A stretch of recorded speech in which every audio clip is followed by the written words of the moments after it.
Hello friends, आज की class में हम माइक्रो इकोनॉमिक्स का चैप्टर पढ़ेंगे, चैप्टर 8 कॉन्सेप्ट ऑफ कॉस्ट। तो हम कॉन्सेप्ट ऑफ कॉस्ट के बारे में जब हम पढ़ेंगे तो इसके अंदर सबसे पहले हम पढ़ेंगे कॉन्सेप्ट ऑफ कॉस्ट के बारे में, short term cost of production, fixed variable cost, total cost के behaviour, average cost, marginal cost and relation between average margin and total cost. तो पहले हम पढ़ते हैं concept of cost. Concept of cost क्या होता है? कॉन्सेप्ट ऑफ कॉस्ट को हिंदी में बोलते हैं लागत की अवधारणा है। In order to produce goods a firm needs input. किसी भी प्रोडक्शन में हमें सबसे पहले हमें प्रोड्यूस करने के लिए क्या चाहिए? गुड्स। जो हमारे 2 टाइप्स के गुड्स हम इसमें इंक्लूड करते हैं, factor input and non factor input. तो broadly there are 2 types of input. Factor input जिसमें हमारा इंक्लूड होता है land, labour, capital and entrepreneurship called factors of production. को हम ये सारे इंक्लूड होता है हमारे फैक्टर इनपुट्स में। सेकेंड जो हमारा इनपुट यूज होता है वो होता है नॉन फैक्टर इनपुट, जिसके अंदर हम ऐड करते हैं raw material. Cost refer to the expenditure incurred by a producer on the factor as well as non factor inputs for a given output of commodity. तो एक उत्पादक द्वारा एक वस्तु की जो भी मात्रा निश्चित की जा रही है उसका उत्पादन करने के लिए हम कारक और गैर कारक जो आगत होते हैं हमारे, जो हमारा फैक्टर नॉन फैक्टर इनपुट होता है, उस पर किए जाने वाला जो भी खर्च होता है, जो भी एक्सपेंडिचर होता है, उस वो हमारा कॉस्ट में इंक्लूड होता है। तो अगर हम हिंदी में बात करें तो हिंदी में इसका डेफिनेशन आएगा कि किसी भी उत्पादक द्वारा उत्पादन पे किया गया जो भी खर्च है तथा गैर उत्पादन पर किया गया जो भी खर्च है उसको हम लागत कहते हैं। नेक्स्ट हम बात करते हैं इसके अंदर लागत। हम जो कॉस्ट हमारा वो 2 टाइप्स का होगा, explicit and implicit cost. Explicit को हम स्पष्ट लागत कहते हैं और इम्प्लिसिट को हम निहित लागत कहते हैं। ऑल इनपुट्स में not be purchase from the market. सारे जो इनपुट्स होते हैं हम मार्केट से परचेज नहीं कर सकते। अब producer may use some self own input. कुछ प्रोड्यूसर जो होते हैं वो अपना सेल्फ ऑन इनपुट भी यूज कर सकते हैं। फॉर एग्जाम्पल जैसे हम आगे बढ़ते हैं, instead of hiring workers from the market producer may use his family labour. जैसे हम मोस्टली हम देखते भी हैं हमारे विलेजेस वगैरह में वो बाहर से वर्कर हायर नहीं करते अपने फार्मिंग के लिए, वो अपने फैमिली मेंबर्स जो भी होते हैं सारे मिलकर उसमें काम करते हैं। तो ये हमारा इधर ये हमारे सेल्फ और इनपुट्स हो जाएंगे जो हमने बाहर से हायर नहीं करे, मार्केट से परचेज नहीं करे। Likewise a producer may use his on land instead of taking it on lease. हम अपना जो प्रोड्यूसर है वो अपनी खुद की लैंड यूज कर रहा है। Expenditure incurred by the producer on the purchase of inputs from the market is called the explicit. तो हम इसको कहते हैं एक्सप्लिसिट कॉस्ट। मतलब उत्पादक द्वारा जो बाजार से खरीदी गई आगतों पर किए जाने वाले जो भी खर्च होता है उसको हम एक्सप्लिसिट कॉस्ट कहते हैं। इट मींस स्पष्ट लागत कहते हैं। Estimated expenditure on the use of self own inputs is called implicit cost. तो इधर जो अभी हमने पढ़ा था, जो बाहर से हायर ना करके वो अपने खुद की फैमिली मेंबर्स को एज अ वर्कर हायर कर रहा है, उसमें इंक्लूड कर रहा है, तो इसमें हमारा ये हो जाता है इम्प्लिसिट कॉस्ट। हम उसको कहेंगे उत्पादक द्वारा स्वयं आगतों के लिए जो भी प्रयोग किए गए खर्च होते हैं उसको हम इम्प्लिसिट कॉस्ट कहते हैं। इट मीन्स निहित लागत कहते हैं हम। Economics total cost is estimated considering both it's elements explicit cost and implicit cost. तो टोटल कॉस्ट जो होता है उसके अंदर हम दोनों को इंक्लूड करते हैं, explicit cost and implicit cost. It is significant to note that in economics cost is always measured at opportunity cost. Cost हमारी ऑलवेज जो मेजर होगा अपॉर्चुनिटी कॉस्ट में होता है। अपॉर्चुनिटी कॉस्ट क्या होती है? हमारी अवसर लागत कहते हैं, जिसको हम जैसे हमें चाय और कॉफी में से कुछ यूज करना है तो हमें चाय पीने के लिए कॉफ़ी छोड़नी पड़ेगी या कॉफ़ी पीने के लिए चाय छोड़नी पड़ेगी, तो इट मीन्स ये हमारा अपॉर्चुनिटी कॉस्ट हो जाएगा। And we know that opportunity cost of an activity is measured in terms of the total sacrifice involved in undertaking that activity. Thus, cost of producing a given amount of output is to be measured in terms to the sacrifice involved in producing that output. कि उसने जो producer उसने क्या sacrifice किया अपने output में। From the producer point of view or the firm point of view, the sacrifice involved in producing a given amount of output includes, जिसमें हमारा क्या इंक्लूड होगा? explicit cost, implicit cost of productions। अब हम इसको chart के through समझते हैं। तो cost is equal to opportunity cost. जैसे हमने पहले पढ़ा था कि कॉस्ट हमारे 2 टाइप्स के उसमें डिवाइड हो जाएगी, फर्स्टली हमारा एक्सप्लिसिट कॉस्ट और सेकंड हमारा इम्प्लिसिट कॉस्ट। एक्सप्लिसिट कॉस्ट में हमारा आता है opportunity cost of hiring purchasing inputs from the market, जो हमने मार्केट से जो भी इनपुट है जो मार्केट से हायर करें या परचेज करें। Payment made by a firm to other for hiring purchasing inputs from the market. Second implicit cost. Implicit cost क्या है? Opportunity cost of using self own input, जैसे हमने पहले पढ़ा था पहले वाले केस में, जो कि उसने फैमिली मेम्बर्स को ही एज अ वर्कर हायर कर लिया। Market value of self own inputs in their next best alternative use. Then इधर हमारा डिफरेंस बिटवीन के अगर उसमें क्वेश्चन आ जाता है डिफरेंस बिटवीन में आ रखा है, बट इसमें कुछ चेंजेस नहीं है। It is opportunity cost of purchasing input from the market. और अगर हम इम्प्लिसिट कॉस्ट को कंपेयर करें तो अगर हमारे जो purchasing input from the market से जो हम परचेज कर रहे हैं अपना इनपुट मार्केट से, वहाँ पे ही आ जाएगा हमारा यूज सेल फोन इनपुट्स। जो भी हमारा प्रोड्यूसर है वो अपना सेल फोन इनपुट वहाँ पे यूज़ कर रहा है। It is measure in terms of cash payment that a firm make to others for the purchase of input. जो भी वो काम कर रहा है उसके रिटर्न में उसको वो कैश पेमेंट करेगा। It is measure in terms of input cost और estimated cost of self owned and self employment resources, तो उसको वो अपना पे करेगा।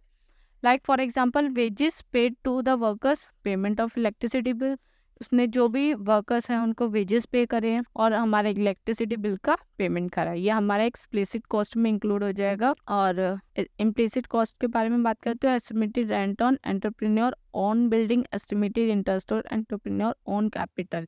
जो हमारा जैसे उसने कुछ भी काम कर रहा है वो तो अपनी खुद की बिल्डिंग को उसने हायर कर लिया, अपनी खुद की बिल्डिंग में वो काम कर रहा है, बाहर की बिल्डिंग में काम करने से बेटर वहाँ पे उसको रेंट देना पड़ेगा। For example living a job of 40,000 per month and evicting his tenant who was paying 50,000 per month for the factory premises. An entrepreneur undertakes the production of garments. He pays 10 lakh for the purchase of inputs. Find the cost of production in term of explicit cost and implicit cost. तो इधर हमारे cost दे रखी है, अब हमें इसको दोनों को एक्सप्लिसिट और इम्प्लिसिट कॉस्ट को फाइंड आउट करना है। तो हम कैसे फाइंड आउट करेंगे? जो टोटल कॉस्ट होता है वो इक्वल टू हमारा अपॉर्चुनिटी कॉस्ट होता है। एक्सप्लिसिट कॉस्ट हमें दे रखी है 10 लाख एंड इम्प्लिसिट कॉस्ट हमारी क्या हो जाएगी 40,000 प्लस 50,000। तो हम टोटल कॉस्ट हमारा क्या हो जाएगा 10 लाख प्लस 40,000 15,000 90,000, तो 10 लाख 90,000। तो इधर हमें अपॉर्चुनिटी कॉस्ट की डेफिनेशन भी दे रखी है। अपॉर्चुनिटी कॉस्ट क्या होता है? Opportunity cost refer to the total sacrifice made in term of explicit और implicit for producing a given level of output, जो भी हम सेक्रीफाइस कर रहे हैं उस लेवल पर। नेक्स्ट हम पढ़ते हैं selling cost and production cost, मतलब विक्रय लागत है उत्पादन लागत।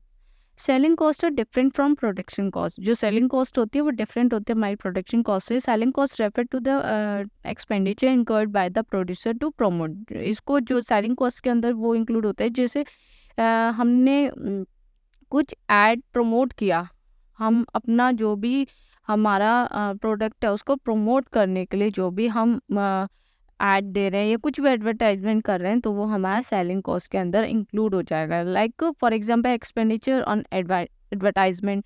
Production cost refer to the expenditure incurred by a producer on the input and for producing a given level of output.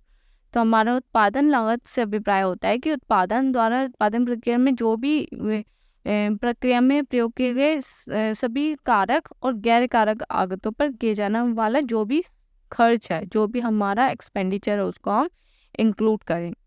So next हम पढ़ते हैं short term cost and shapes of short term cost curves. Short term is a period of time during which some factor are fixed and some are variable. जो short term होता है हमारा short period of time के लिए होता है। अब इसके अंदर भी हमारे दो कॉस्ट जो होते हैं इंक्लूड होती है। फर्स्ट हमारा फिक्स कॉस्ट होती है और सेकंड हमारी वेरिएबल कॉस्ट होती है। तो जो शॉर्ट टर्म कॉस्ट है इसके अंदर दो कंपोनेंट होंगे जो हमारा हम आगे लॉन्ग रन में भी पढ़ेंगे। तो हमारे इधर फिक्स कॉस्ट होंगे और वेरिएबल कॉस्ट, ये दो आर कॉम्पोनेंट्स हैं। Fix cost referring to expenditure on fix factor. Fix cost वो होता है जो हमारा जो भी फैक्टर हो उस पर हमारा एक्सपेंडिचर फिक्स रहेगा।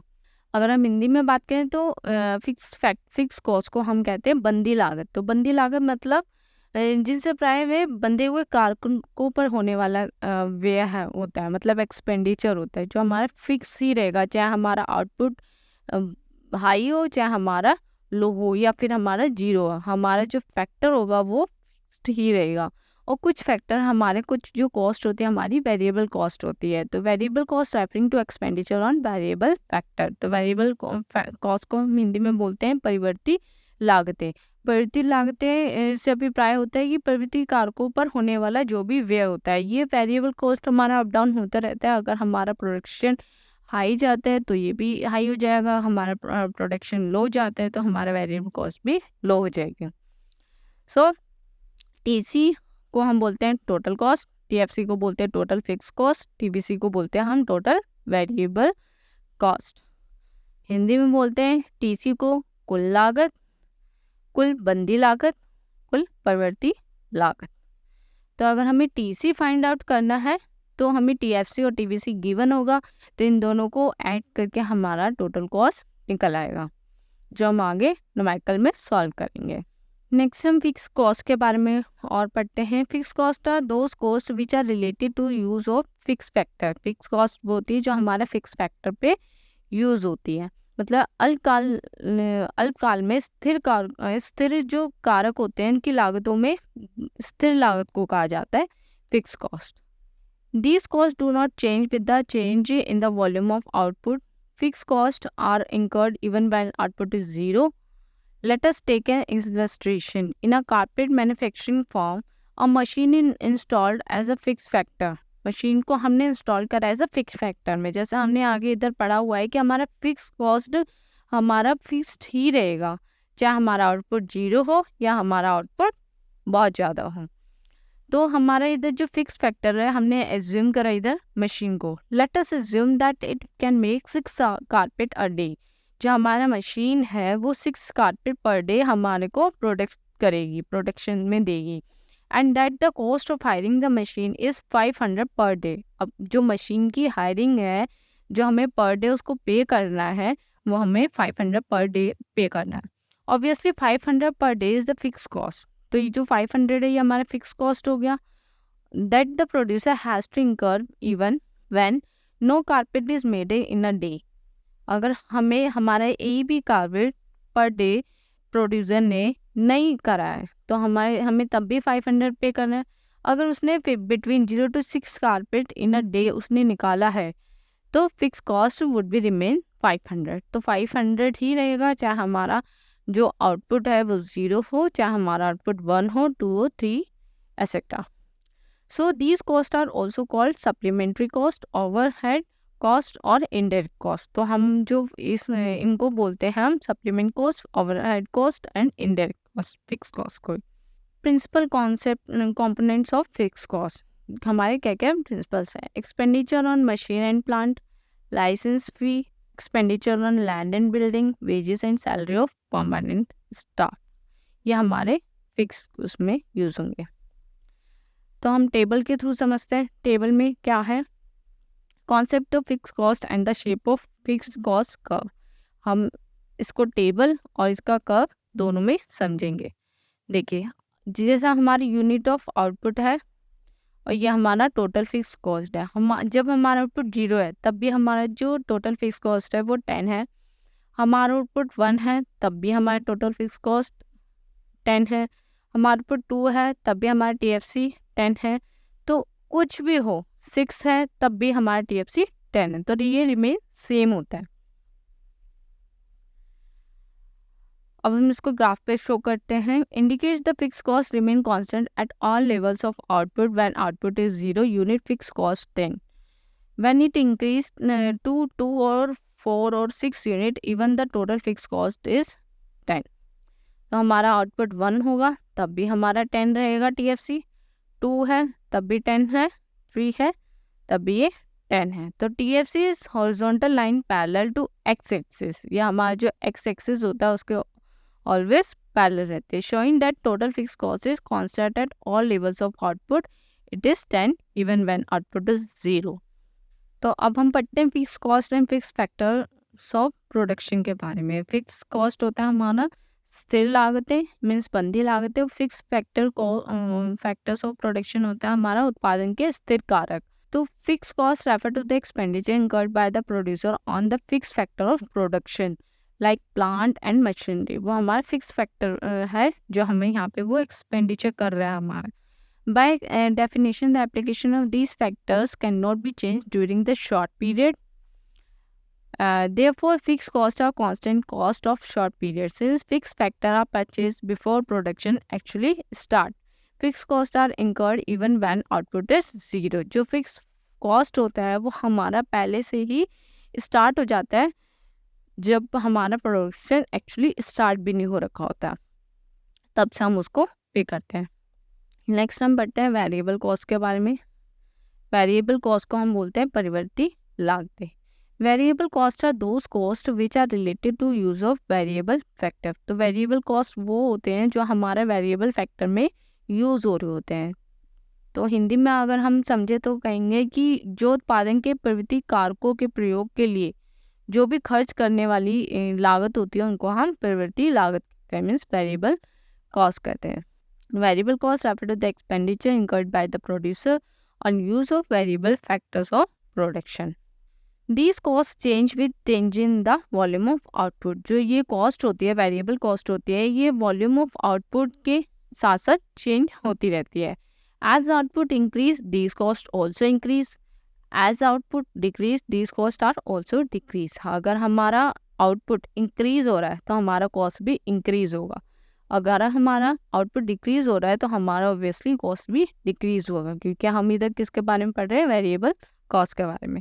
When output is zero, these cost are also zero.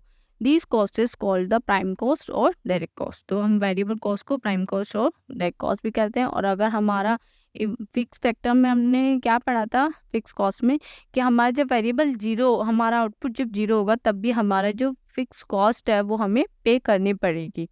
और इधर हम बात करते हैं हमारा अगर आउटपुट जीरो है तो हमारा जो वेरिएबल कॉस्ट है वो भी जीरो रहेगा। तो हम इधर principal components of variable cost के बारे में पढ़ते हैं। Cost of raw material, wages of casual workers, expenses on electricity, wear and tear expenses.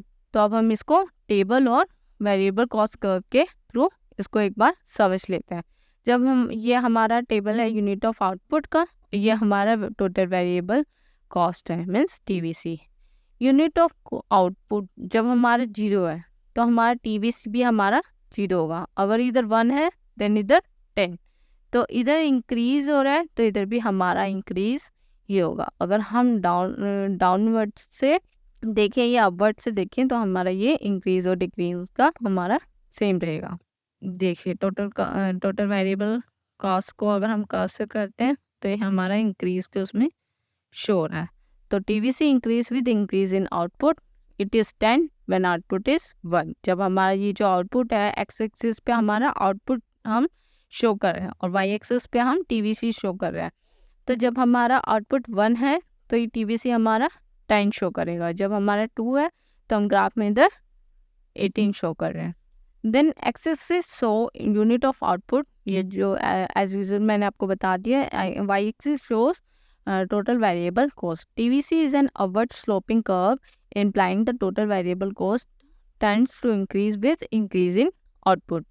तो वेरिएबल कॉस्ट के बारे में हम पढ़ चुके हैं कि variable cost increase when output increase. जैसे जैसे हमारी प्रवृत्ति लागतें बढ़ेंगी तो हमारा जो आउटपुट जो उत्पादन है वो भी बढ़ने लगेगा।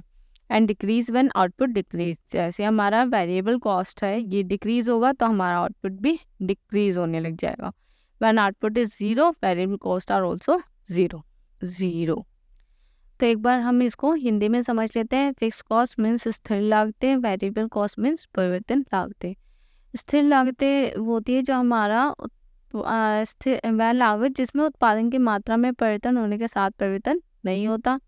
और इसमें क्या होगा कि इसमें उत्पादन की मात्रा में परिवर्तन होने के साथ साथ परिवर्तन होता रहता है।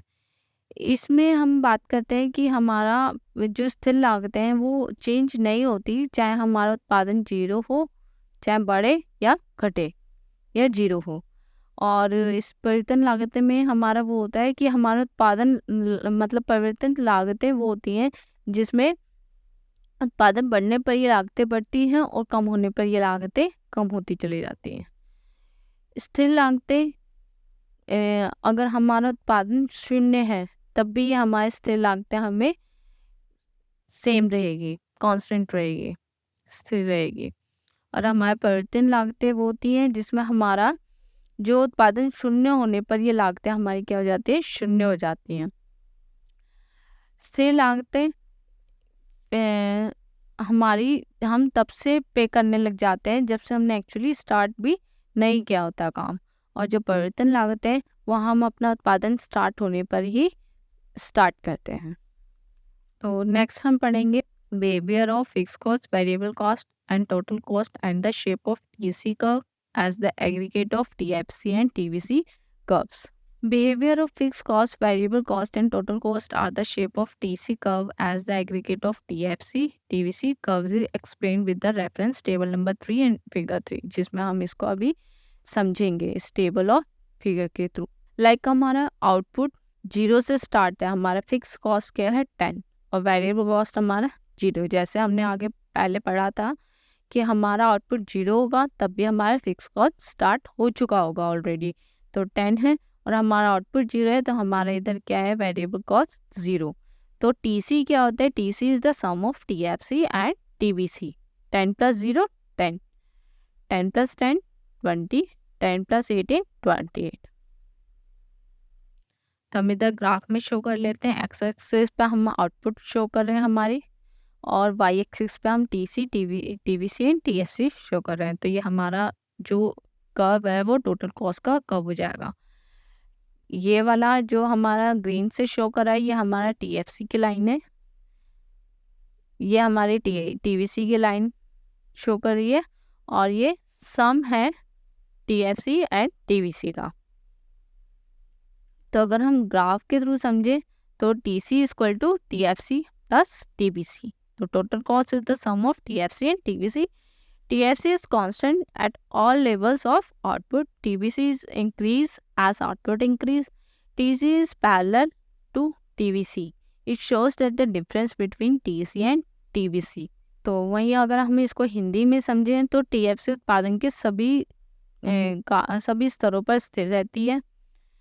TVC उत्पादन के बढ़ने के साथ साथ बढ़ती रहती है और टीसी जो वक्र है, कर्व है, जो टीवीसी कर्व के समांतर रहता है, पैरेलल रहता है। इसके प्रकट होता है कि टीसी और टीएफसी के बीच का अंतर जो हमें टीएफसी से फाइंड आउट होता है। नेक्स्ट हम पढ़ते हैं एवरेज कॉस्ट के बारे में, जिसको हम एसी से डिनोट करें in the shape of AC curve. तो एवरेज जो कॉस्ट होती है उसको हम बोलते हैं औसत लागत। Cost per unit of output is called the average cost, मतलब उत्पादन की प्रति इकाई लागत को औसत लागत कहा जाता है। एसी को फाइंड आउट करने के लिए हम टीसी को डिवाइड कर देंगे क्यू से। AC means average cost, TC means total cost, Q means quantity of output. Like हम टेबल के थ्रू इधर समझ लेते हैं एक बार इसका define. Average cost is the cost per unit of output, जो हम प्रोड्यूस कर रहे हैं उसको हम एवरेज कॉस्ट कहते हैं, मतलब यूनिट कॉस्ट ऑफ प्रोडक्शन जो भी हमारे इधर मिल रहा है। मतलब किसी भी वस्तु की प्रति इकाई लागत को हम औसत लागत कहते हैं, इसे उत्पादन की इकाई लागत भी कहा जाता है। अब जैसे हमें इधर एसी फाइंड आउट करना है और हमें आउटपुट और टोटल कॉस्ट गिवन है, तो हम कैसे करेंगे, 10 divided by 0 infinity, 20 divided 1 20, 28 divided by 2 14। ऐसे हमारा एवरेज कॉस्ट निकलते चला जाएगा। नेक्स्ट हम पढ़ते हैं fixed and variable components of AC. Means औसत लागत के बंधे मीन्स स्थिर लागत और प्रवृत्ति लागत के घटकों के बारे में। कंपोनेंट्स मीन्स घटक। Average cost is the sum total of average fix cost and average variable cost. जैसे हमने पढ़ा था टोटल कॉस्ट क्या होती है हमारी, total fix cost, sum of total fix cost and total variable cost. ऐसे ही हमारा जो एवरेज कॉस्ट होता है, जो एसी होता है, वो सम होता है हमारे AFC means average fix cost का और AVC means average variable cost का। तो हम हिंदी में अगर इसको पढ़ेंगे तो एसी मीन्स औसत लागत। तो औसत लागत जो है जोड़ है औसत स्थिर लागत और औसत प्रत्येक लागत। तो हम इधर पढ़ते हैं एवरेज फिक्स कॉस्ट मीन्स औसत स्थिर लागत। Average fix cost is the fix cost per unit of output. जो औसत जो हमारा इधर फिक्स कॉस्ट है वो हमारा सेम रहेगा, फिक्स रहेगा पर यूनिट ऑफ आउटपुट। तो अगर हमें AFC फाइंड आउट करना है तो AFC कैसे फाइंड आउट करेंगे? AFC फाइंड आउट करेंगे, इसके लिए हमें TFC गिवन होगा means total fix cost given होगा, जिसको हम डिवाइड कर देंगे Q क्वांटिटी ऑफ आउटपुट से। सेम इधर TFC हमें गिवन है, हमें एवरेज फिक्स कॉस्ट हमें फाइंड आउट करना है, तो हम 10 को डिवाइड कर देंगे 1 से, हमारे इधर AFC निकलता चला जाएगा। न्यूमेरिकल हम अलग से वीडियो में सॉल्व करेंगे। तो लाइक जो ये टेबल है वो हमने ग्राफ में शो करा है। तो हमारा जो ग्राफ कैसे शो हो रहा है, rectangular hyperbola. AFC decrease as output increase, जैसे जैसे हमारा आउटपुट इंक्रीज होता जा रहा है, जो AFC है वो हमारा डिक्रीज होता चला जा रहा है। AFC multiply by quantity of output at any level of output is the same which is constant at all levels of output. Next हम पढ़ते हैं एवरेज वेरिएबल कॉस्ट, मतलब औसत परिवर्तित लागत। Average variable cost is the variable cost per unit of output. तो हमारा प्रति इकाई जो परिवर्तित लागत हो जाती है वो हमारी एवरेज वेरिएबल कॉस्ट में हो जाएगी, औसत परिवर्तित लागत में हो जाएगी। सेम इधर होता है ABC फाइंड आउट करना है तो हम TVC में डिवाइड कर देंगे quantity, like 10 divided by 1 10, 18 divided by 2 9, ऐसे हमारा रेस्ट पार्ट सॉल्व होगा। तो हम अगर इसके कर्व के थ्रू समझे इसको, तो ABC curve is U shape. जो हमारा AFC था वो रेक्टेंगुलर हाइपरबोला के उसमें बना था कि हमारा आउटपुट जैसे जैसे इंक्रीज हो रहा है हमारा AFC डिक्रीज हो रहा था। अब इसमें क्या होगा कि हमारा जो ABC का कर्व है वो यू शेप का है, मतलब this is in accordance with the law of variable proportion. जैसे हमने लॉ ऑफ वेरिएबल प्रोपोर्शन का जो पढ़ा था वो हमारा इसमें यूज होता है। It falls so long as return to factors are increasing, it rise when return to factor are decreasing. अगर हमारा फैक्टर डिक्रीज हो रहा है तो ये राइज होने लग जाएगा, हमारा फैक्टर इधर इंक्रीज हो रहा है तो ये घटने लग जाएगा। नेक्स्ट हम पढ़ते हैं AC as the summation of AFC and ABC। जैसे मैंने आपको बताया था कि AC क्या होता है, सम होता है AFC एंड ABC का। Short period AC curve is a vertical summation of AFC and ABC curve as the following figure। अब हमें इस वाले ग्राफ में, इस वाले कर्व में हमें तीनों शो कर रहे हैं, AC, AFC एंड ABC। जो AFC है वो हमारा रेक्टेंगुलर हाइपरबोला में जा रहा है, ABC हमारा यू शेप ले रहा है, और AC क्या है, सम है AFC एंड ABC का, तो ये हमारा यू शेप में अगेन टर्न कर रहा है।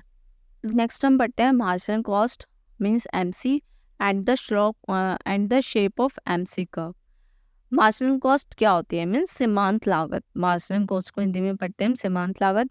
सीमांत लागत क्या होती है? Marginal cost is the change in total cost when an additional unit of output is produce. जो हमारा टोटल कॉस्ट है और जो हमारा इसमें एडिशनल कॉस्ट है उसका जो डिफरेंस हो जाता है वो हमारा मार्जिनल कॉस्ट हो जाता है। तो किसी वस्तु की एकत्रित इकाई का उत्पादन करने से कुल लागत में जो अंतर आता है, टोटल कॉस्ट में जो अंतर आता है उसे हम सीमांत लागत कहते हैं। अकॉर्डिंग टू फर्गूसन अगर हम बात करें तो marginal cost is the addition to total cost due to the addition of 1 unit of output. जो हमारा टोटल कॉस्ट है उसका जो नेक्स्ट जो आउटपुट है टू कॉस्ट का, उसमें जो हम ऐड कर देंगे उसका जो डिफरेंस हो जाएगा वो हमारा क्या हो जाता है, marginal cost. Means marginal cost unit of output, तो टोटल कॉस्ट को जब हम माइनस कर देंगे टोटल कॉस्ट ऑफ n-1 से, तो हमारा मार्जिनल कॉस्ट आ जाएगा।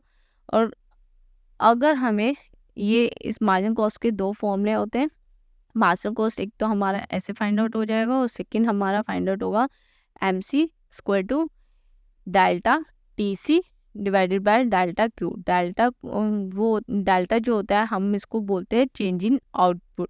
TC मीन्स कुल लागत, Q मीन्स आउटपुट। तो डेल्टा TC हो जाएगा चेंज इन टोटल कॉस्ट। जो भी हमारा चेंज आ रहा है टोटल कॉस्ट में मीन्स कुल लागत में जो भी परिवर्तन आ रहा है, और डेल्टा Q हो जाएगा हमारा चेंज इन आउटपुट मीन्स उत्पादन की मात्रा में जो भी परिवर्तन आ रहा है, जो भी चेंजेस आ रहे हैं। चलिए अब हम एग्जांपल से एक बार समझ लेते हैं। Suppose total cost of producing 5 unit of commodity, जो 5 यूनिट ऑफ कमोडिटी है उसका जो कॉस्ट है वो 135 रुपीज़ है, and 6 unit of unit it is 180। तो हम मार्जिनल कॉस्ट निकालेंगे। तो मार्जिनल कॉस्ट हमने अभी कैसे पढ़ी थी, T C N minus T C N minus 1। तो टी सी एन माइनस 1 और टी सी, तो टी सी हमारा हो जाएगा 180 माइनस 135। तो हमारा जो मार्जिनल कॉस्ट आ जाएगा इधर 45 आ जाएगा।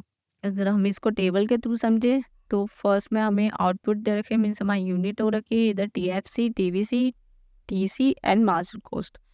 T F C remain constant है, टी वी सी इंक्रीज हो रहा है, जो टी सी होता है वो सम होता है टी एफ सी और टी वी सी का, जैसे 10 + 0 10, 10 + 10 20।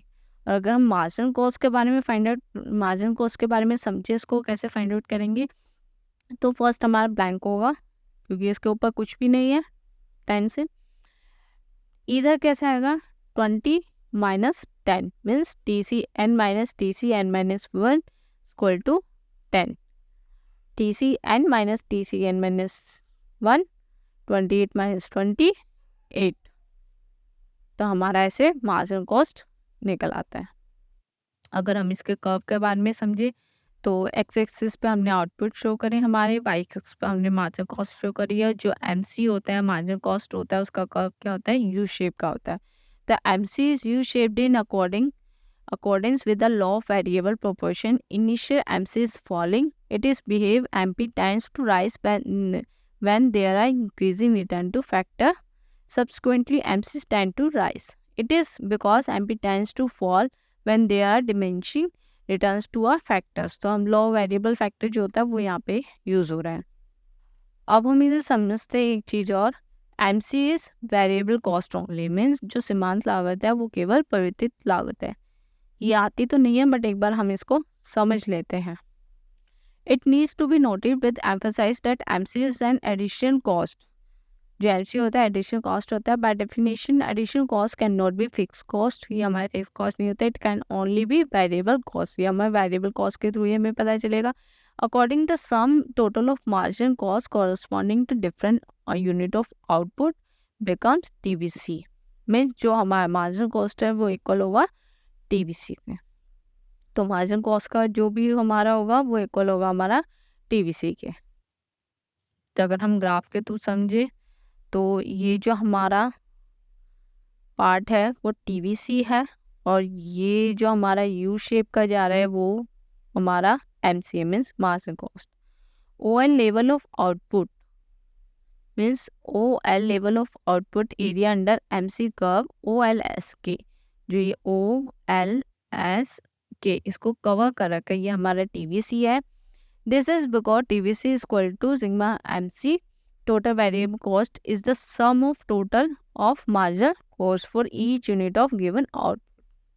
अब हम नेक्स्ट पॉइंट को समझते हैं, relation between average marginal and total cost means relation, जो हम इस रिलेशन समझेंगे एसी और टीसी के बीच में। Having discussed the estimation and behavior of average marginal and total cost, we now proceed to discuss how these costs are related to each other. हमने इन सबके behaviour के एस्टिमेशन के बारे में पढ़ चुके हैं। अब हम इसके रिलेशन के बारे में समझते हैं कि कैसे एक दूसरे से रिलेटेड है। We are focusing on two relationship, हम दो का रिलेशनशिप बना के इसको समझते हैं। फर्स्टली हम इसको कवर करें relation between average cost and marginal cost means AC और एमसी का रिलेशन के बारे में। और सेकंड हम समझेंगे relation between total cost means TC and marginal cost MC के बारे में। तो वहीं पर अगर हम हिंदी में इसको एक बार समझें कि औसत सीमांत और कुल लागत है, इसके जो आकलन है और इसका जो व्यवहार है उसके बारे में हम पढ़ चुके हैं। अब हम इसके रिलेशन के बारे में समझेंगे, मीन्स इसके बीच के संबंध के बारे में समझेंगे, और इन संबंध को हम दो संबंधों पर ध्यान केंद्रित करेंगे, मतलब दो पर फोकस करके चलेंगे।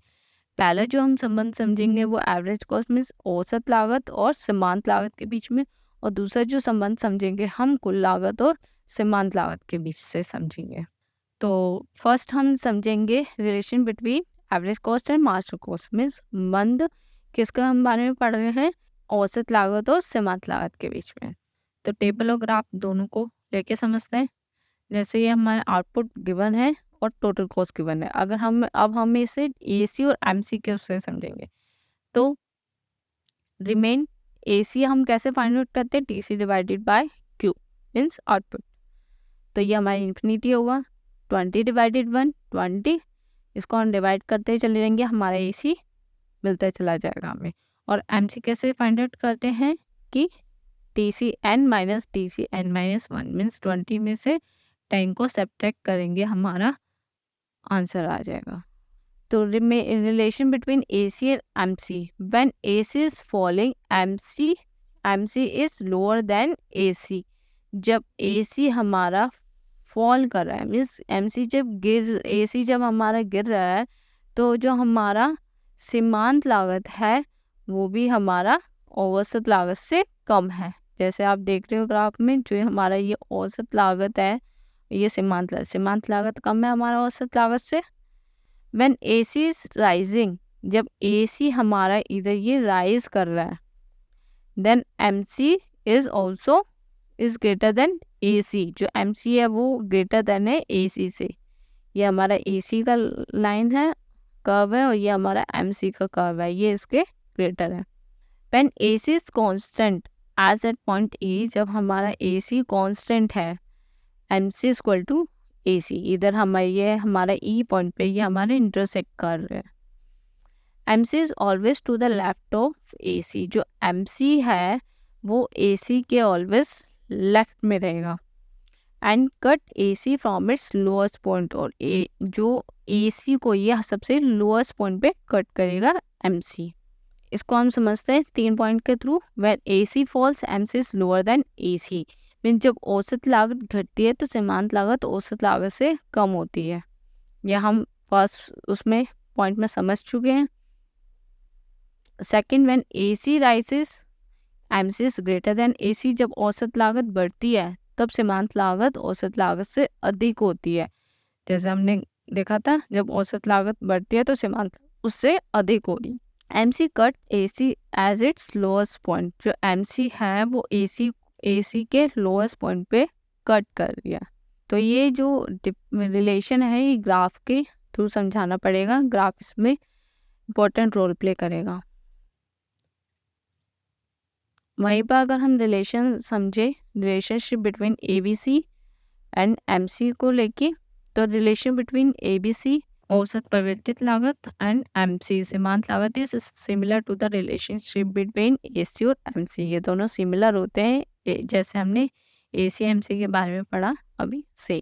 नेक्स्ट हम कवर करते हैं relation between total cost and marginal cost, means कुल लागत और सीमांत लागत के बीच के संबंध के बारे में। तो marginal cost is estimated as the difference between total cost of 2 successive unit of output. जो मार्जिनल कॉस्ट होता है वो हमारा 2 सक्सेसिव यूनिट का डिफरेंस होता है। मीन जो सीमांत लागत होता है वो 2 अनुक्रमी क्रम जो होते हैं, ये TC TAC N-1 इसका डिफरेंस होता है, इसका अंतर होता है। When MC is diminishing, TC increase at the diminishing rate। जब MC diminishing कर रहा है, मतलब जब ये MC घट रहा है तो जो TC होता है, कुल लागत होता है, वो घटती दर पर बढ़ता है। देखिए, when MC is rising, TC increase at the increasing rate। जब हमारा जो सीमांत लागत है वो जब बढ़ रहा होता है तो जो कुल लागत है वो भी बढ़ती दर पे बढ़ रहा होता है। When MC reaches at lowest point, जब हमारा MC lowest point पे पहुंच जाएगा तो then TC stops increasing at decreasing rate। जो TC जो होता है स्टॉप हो जाएगा वहाँ पर। तो हम एक बार इसको एक ग्राफ के थ्रू समझ लेते हैं। देखिए, up two point Q point पे देखिए, TC is increasing at decreasing rate. जो TC है वो इंक्रीज कर रहा है तो हमारा जो MC है वो इधर डिक्रीज कर रहा है। अगर हम नेक्स्ट पॉइंट के बारे में पढ़ते हैं, TC increasing at the increasing rate, इधर हमारा TC इंक्रीज कर रहा है इंक्रीजिंग रेट पे, तो सेम वहाँ पे MC क्या कर रहा है, also increasing. And TC stop increasing at a decreasing rate because MC touches it's lowest point. MC जो होता है इसके लोएस्ट पॉइंट को टच कर लेता है तो वहाँ पे ये रुक जाता है। लोएस्ट पॉइंट ऑफ MC के लोएस्ट पॉइंट को इधर ये टच कर रहा है। तो यहाँ हमारा चैप्टर कंप्लीट हो चुका है। हमने कॉस्ट के बारे में पढ़ लिया है, एक्सप्लिसिट कॉस्ट के बारे में पढ़ लिया, इम्प्लिसिट कॉस्ट के बारे में पढ़ लिया है, opportunity cost, total fix cost क्या होता है, टोटल वेरिएबल कॉस्ट क्या होते हैं हमारे, एवरेज कॉस्ट क्या होता है हमारा, कैसे फाइंड आउट होता है, एवरेज फिक्स कॉस्ट किसको बोलते हैं, एवरेज वेरिएबल कॉस्ट कैसे बोलते हैं, मार्जिनल कॉस्ट। हमने AC, ABC, MC के बारे में पढ़ लिया है, रिलेशनशिप बिटवीन AC, MC के बारे में, relationship between TC and MC। तो यहाँ ये चैप्टर हमारा फिनिश हो गया। तो आई होप आपको ये चैप्टर समझ आया होगा। Thank you.